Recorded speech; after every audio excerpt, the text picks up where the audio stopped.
العالمين الرحمن الرحيم مالك يوم الدين إياك نعبد وإياك نستعين اهدنا الصراط المستقيم صراط الذين أنعمت عليهم غير المغضوب عليهم ولا الضالين. يا أيها النبي قل لمن في أيديكم من الأسرى إن يعلم الله في قلوبكم فآمنوا خيرا لكم وإن تكفروا فإن لله ما في السماوات والأرض والله غفور رحيم. يا أيها النبي قل لمن في أيديكم من الأسرى إن يعلم الله في قلوبكم خيرا يؤتكم خيرا مما أخذ منكم ويغفر لكم والله غفور رحيم. وإن يريدوا خيانتك فقد خانوا الله من قبل فأمكن منهم والله عليم حكيم.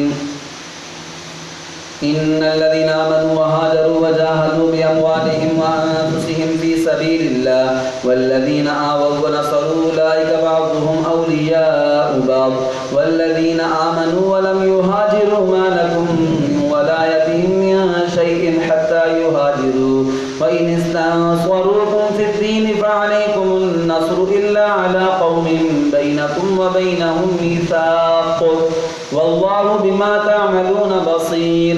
والذين كفروا بعضهم أولياء بعض إلا تفعلوه تكون فتنة في الأرض وفساد كبير.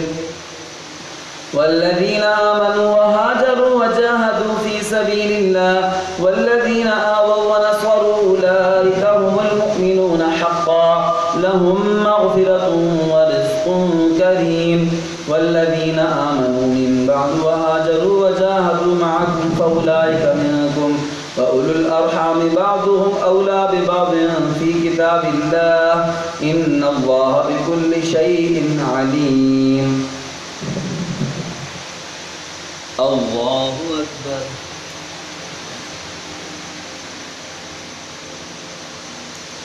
سمع الله لمن حمده. الله أكبر. الله أكبر.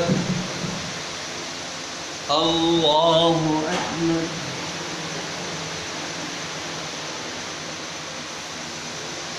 الله أكبر.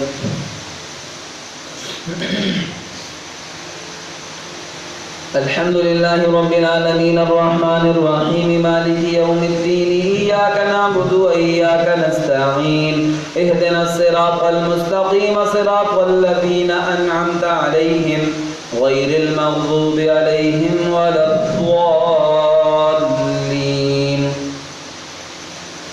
براءة من الله ورسوله إلى الذين عاهدتم من المشركين فسيحوا في الأرض 4 أشهر واعلموا أنكم غير معجز الله وأن الله مخزي الكافرين. براءة من الله ورسوله إلى الذين عاهدتم من المشركين فسيحوا في الأرض 4 أشهر واعلموا أنكم غير معجز الله وأن الله مخزي الكافرين.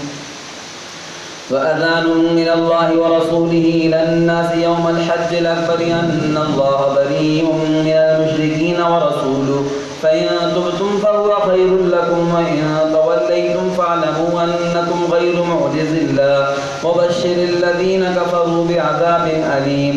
إلا الذين عاهدتم من المشركين ثم لم ينقصوكم شيئا ولم يظاهروا عليكم أحدا فأتموا إليهم عهدهم إلى مدتهم إن الله يحب المتقين. فإذا سلغ الأشهر الحرم فاقتلوا المشركين حيث وجدتموهم فإذا سلغ الأشهر الحرم فاقتلوا المشركين حيث وجدتموهم فخذوهم واحصروهم واقعدوا لهم كل مرصد فإن تابوا وأقاموا الصلاة وآتوا الزكاة فخلوا سبيلهم إن الله غفور رحيم. وإن أحد من المشركين استجارك فأجره حتى يسمع كلام الله ثم أبلغه مأمنه ذلك بأنهم قوم لا يعلمون.